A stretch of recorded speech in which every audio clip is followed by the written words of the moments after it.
नमस्कार, मैं हूं राम प्रकाश राय। बिहार में आरजेडी और जेडीयू के गठबंधन की सरकार बने अभी 2 महीने हुए। 2 महीने में लगातार 2 मंत्रियों के इस्तीफे अब तक हो चुके हैं।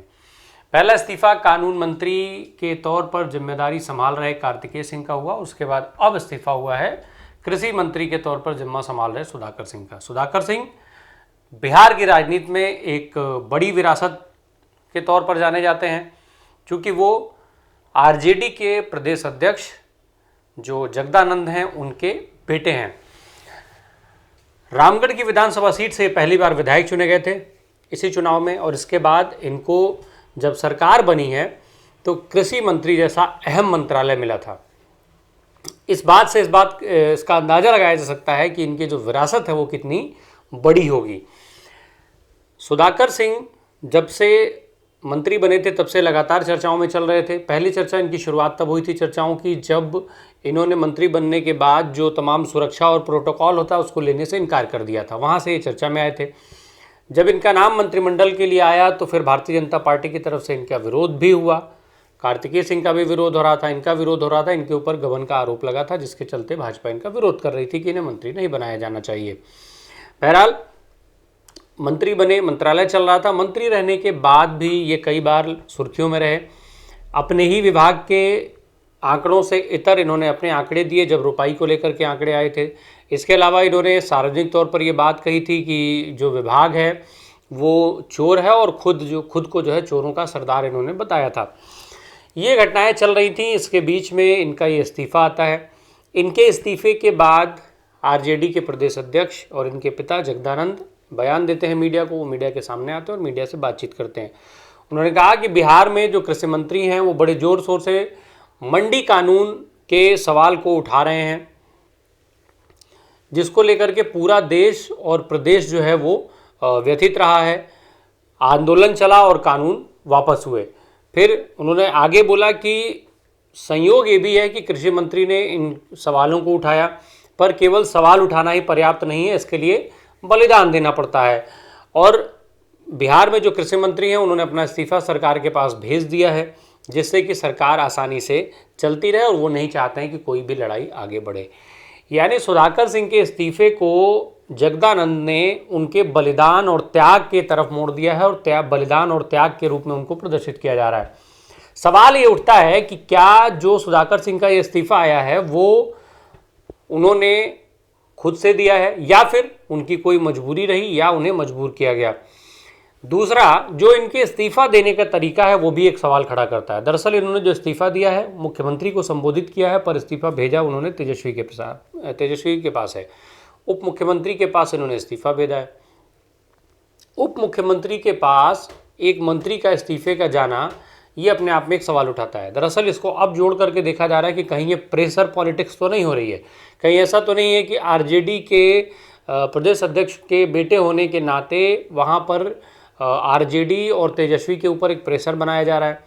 दरअसल अभी बीते दिनों में जगदानंद ने एक बयान दिया था, जब उन्होंने ये बात कही थी कि 2023 में मुख्यमंत्री होंगे तेजस्वी यादव और नीतीश कुमार जो है वो केंद्र की पॉलिटिक्स में चले जाएंगे, जिसके बाद खुद तेजस्वी यादव को मीडिया के सामने आना पड़ा। उन्होंने ये बयान दिया कि ऐसा कुछ नहीं होने जा रहा है और महागठबंधन की सरकार बिहार में बहुत अच्छे से चल रही है। इसके बाद एक पत्र भी आरजेडी की तरफ से जारी किया गया था, जो अध्यक्ष की तरफ से जारी हुआ था। उसमें ये बात कही गई थी कि जो पार्टी के तमाम नेता, विधायक और इस तरीके के लोग हैं वो सरकार पर, नीतीश कुमार पर और गठबंधन को लेकर के बयान नहीं देंगे।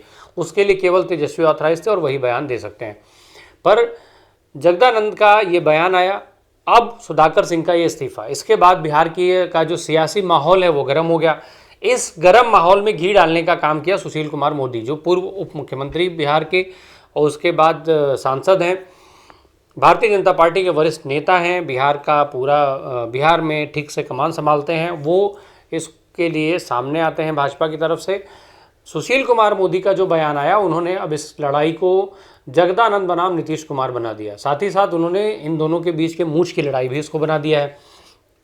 सुशील कुमार मोदी ने जो बातें कहीं, उन्होंने कहा कि नीतीश और जो आरजेडी और जो नीतीश कुमार की सरकार के साथ साथ आरजेडी और जेडीयू के गठबंधन पर भी उन्होंने सवाल उठाया। उन्होंने ये बात कही कि वो जब मंत्रिमंडल का गठन हो रहा था तभी उन्होंने इन नामों पर उन्होंने विरोध जताया था।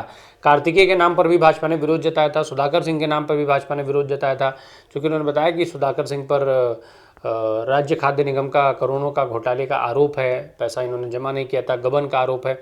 ये जो धनराशि है वो करीब 5,31,00,000 का एक मामला है जो इनके ऊपर दर्ज है, जिसको लेकर के जेल भी गए थे और इन्होंने बाद में जब 60 लाख रुपए जमा किया था तब ये बेल पर थे। इस चीज़ का उन्होंने जिक्र सुशील कुमार मोदी ने भी अपनी बात में किया है कि वो बेल पर बाहर हैं। जो इसके अलावा जो सुशील मोदी ने बात कही कि 2 महीने में दूसरा विकेट है। अब नीतीश कुमार की अभी और फजीहत होना बिहार में बाकी है और साथ ही साथ उन्होंने ये सवाल भी उठा दिया कि क्या अगला विकेट जो है वो जगदा बाबू का हो सकता है। सुशील कुमार मोदी का जो बयान था वो एक बार आप सुन लीजिए। 2 महीने के भीतर नीतीश सरकार के 2 मंत्रियों का इस्तीफा हो गया, यानी 2 महीने में 2 विकेट गिर चुका है। अभी नीतीश कुमार की और फजीहत होना बाकी है। और देखिए, जो जगदा बाबू ने 2 दिन पहले बयान दिया था कि 2023 में तेजस्वी मुख्यमंत्री बनेंगे और नीतीश जी बिहार छोड़कर दिल्ली की राजनीति में जाएंगे, कहीं ना कहीं उसकी कीमत जगदा बाबू को अपने बेटे के बलिदान के रूप में चुकानी पड़ी है। और अब ये लड़ाई जगदा बाबू बनाम नीतीश कुमार की लड़ाई में परिणत हो जाएगी, क्योंकि जगदा बाबू का ये स्पष्ट मत है कि कृषि रोड मैप को चुनौती दे रहे हैं और कृषि बाजार समिति कानून को जो समाप्त किया गया था, उन दोनों चीज़ों को जगदा बाबू चुनौती दे रहे हैं। तब ये मोच की लड़ाई नीतीश कुमार बनाम जगदा बाबू की लड़ाई है कि जगदा बाबू कृषि रोड मैप को समाप्त करने और बाजार समिति कानून को फिर से स्थापित करने के पक्ष में। तो देखते हैं कि कौन झुकता है। और हम लोगों ने तो प्रारंभ में कहा था कि कार्तिकेय सिंह को मंत्री नहीं बनाना चाहिए था, उस पर आपराधिक गंभीर आरोप हैं, उसका इस्तीफा हुआ। और हम लोगों ने सुधाकर सिंह पर भी आरोप लगाया था कि जो बिहार फूड सप्लाई कॉरपोरेशन है, राज्य खाद्य निगम, उसका करोड़ों रुपए इन पर बकाया है, इन पर गबन करने का आरोप है। इस आरोप पर इनको जेल जाना पड़ा था। 60 लाख रुपए जमा करने पर इनको बेल हुआ और अब ये बेल पर हैं। तो जिस व्यक्ति पर सरकारी राशि के गबन का गंभीर आरोप है, भ्रष्टाचार से जुड़े मामले में, दरअसल सुधाकर सिंह कई बार चर्चा में रहे, जो कुछ मैंने ऊपर बयान बताए। इसके अलावा जो 2005-2006 में नीतीश कुमार की सरकार द्वारा MPMC एक्ट जो ख़त्म किया गया था, यानी जो agriculture produce market committee act था, उसको ख़त्म करने की बात जब हुई थी, उसका भी अभी उन्होंने उसको पुनर्जीवित करने की बात, जो बाजार समितियां हैं उसको इन्होंने पुनर्जीवित करने की बात की थी।